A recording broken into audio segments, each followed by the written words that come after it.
स्वागत है आप सभी का। ये 5वां टेस्ट है JNU MA हिंदी के लिए। तो चलिए बढ़ते हैं अपने पहले प्रश्न की ओर। तो पहला प्रश्न है कि साधारणीकरण कवि की अनुभूति का होता है। साधारणीकरण जो है कवि की अनुभूति का होता है, यह मत किसका है? विकल्प दिए गए हैं आचार्य रामचंद्र शुक्ल, नंद दुलारे वाजपेयी, डॉक्टर नगेंद्र और श्याम सुंदर दास। सही उत्तर होगा डॉक्टर नगेंद्र। दूसरा प्रश्न है कि निम्न रचना काल की दृष्टि से निम्नलिखित रचनाओं का सही अनुक्रम है। रचना काल की दृष्टि से निम्नलिखित रचनाओं का सही अनुक्रम है। ए काव्यालंकार नाट्यशास्त्र ध्वनिलोक और साहित्य दर्पण, बी ध्वन्यालोक नाट्यशास्त्र काव्यालंकार साहित्य दर्पण, सी नाट्यशास्त्र ध्वन्यालोक साहित्य दर्पण काव्यालंकार और डी नाट्यशास्त्र काव्यालंकार ध्वन्यालोक और साहित्य दर्पण। सही उत्तर होगा विकल्प सी। तीसरा प्रश्न है कि हिंदी कहानी का रचना विधान नामक कृति के प्रणेता हैं। हिंदी कहानी का रचना विधान विकल्प हैं डॉक्टर नगेंद्र, नंद दुलारे वाजपेयी, जगन्नाथ प्रसाद शर्मा और डॉक्टर लक्ष्मी सागर वार्ष्णेय। सही उत्तर होगा विकल्प सी। चौथा प्रश्न है कि रस मीमांसा नामक शास्त्रीय समीक्षा दृष्टि से संबद्ध हिंदी के सर्वश्रेष्ठ समीक्षक हैं। रस मीमांसा विकल्प दिए गए हैं डॉक्टर नगेंद्र, भगीरथ मिश्र, नंद दुलारे वाजपेयी और आचार्य रामचंद्र शुक्ल। सही उत्तर होगा विकल्प डी। पांचवा प्रश्न है छायावादी काव्य धारा के प्रमुख स्तंभ की जन्म तिथि के आधार पर सही क्रम कौन सा है? विकल्प दिए गए हैं सुमित्रानंदन पंत, जयशंकर प्रसाद, सूर्यकांत त्रिपाठी निराला और महादेवी वर्मा, बी प्रसाद निराला पंत महादेवी वर्मा, सी निराला महादेवी वर्मा प्रसाद पंत और डी महादेवी वर्मा प्रसाद निराला पंत। सही उत्तर होगा विकल्प बी प्रसाद निराला पंत और महादेवी वर्मा। छठा प्रश्न है कि कामायनी एक पुनर्विचार नामक प्रसिद्ध आलोचनात्मक ग्रंथ के लेखक हैं। कामायनी एक पुनर्विचार विकल्प दिए गए हैं नंद दुलारे वाजपेयी, डॉक्टर रामविलास शर्मा, हजारी प्रसाद द्विवेदी और गजानन माधव मुक्तिबोध। सही उत्तर होगा विकल्प डी।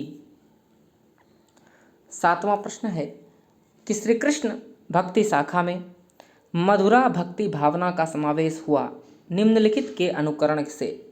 प्रश्न है कि श्री कृष्ण भक्ति शाखा में जो है मधुरा भक्ति भावना का अनुकरण किसके अनुकरण से मधुरा भक्ति भावना का समावेश हुआ श्री कृष्ण भक्ति शाखा में?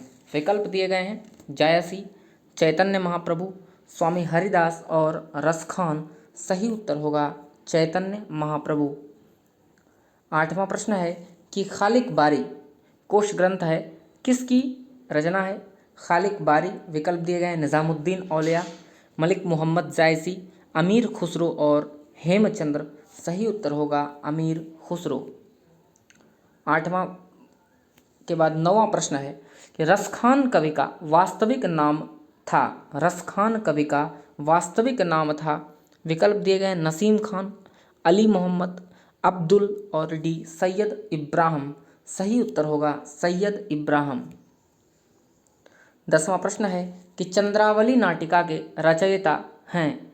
चंद्रावली नाटिका के रचयिता हैं। विकल्प दिए गए हैं प्रसाद, धर्मवीर भारती, भारतेंदु और हरिकृष्ण भारती। सही उत्तर होगा भारतेंदु हरिश्चंद्र। 11वां प्रश्न है कि प्रेमचंद जी की किस कहानी में बाल चरित्र का अनोखा वर्णन है? प्रेमचंद जी की किस कहानी में बाल चरित्र का अनोखा अनुभव है? विकल्प दिए गए शतरंज के खिलाड़ी, कफन, सभ्यता का रहस्य और डी ईदगाह। सही उत्तर होगा विकल्प डी।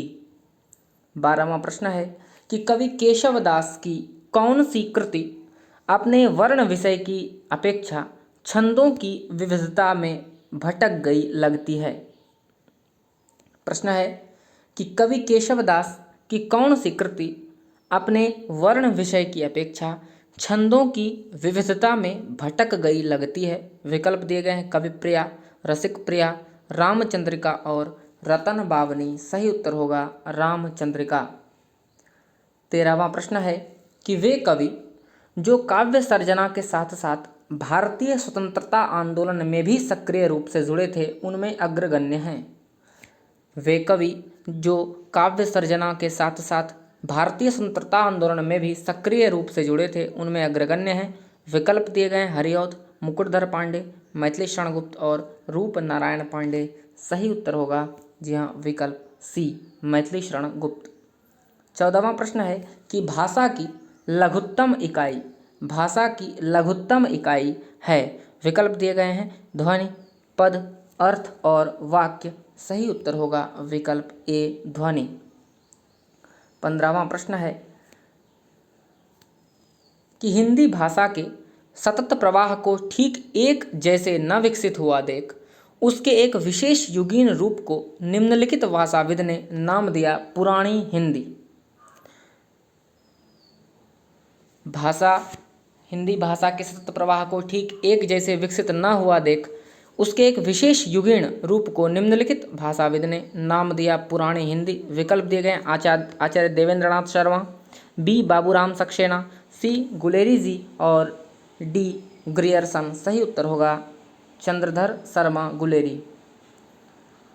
16वां प्रश्न है कि अवधी भाषा की शब्दावली को साहित्य की परिनिष्ठित शब्दावली बनाने का प्रथम श्रेय इन्हें दिया जाता है। अवधी भाषा की शब्दावली को साहित्य की परिनिष्ठित शब्दावली बनाने का श्रेय इन्हें दिया जाता है।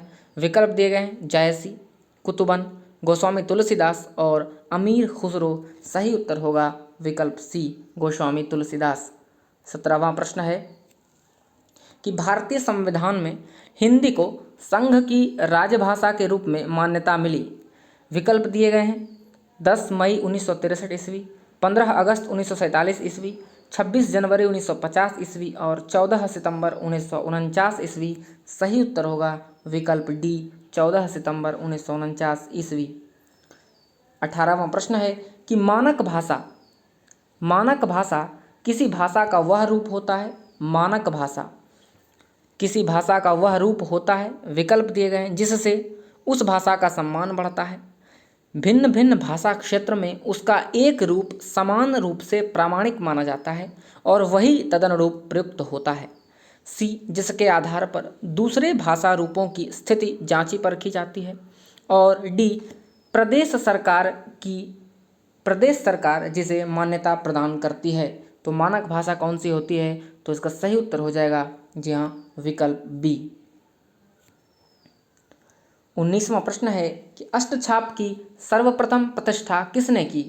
अष्टछाप की सर्वप्रथम प्रतिष्ठा किसने की? विकल्प दिए गए हैं विट्ठल दास, वल्लभाचार्य, उपर्युक्त दोनों और इनमें से कोई नहीं। सही उत्तर होगा विकल्प ए, विट्ठल दास। और अंतिम प्रश्न कि भारत दुर्दशा नाटक की रचना करने के पीछे भारतेंदु जी का उद्देश्य था।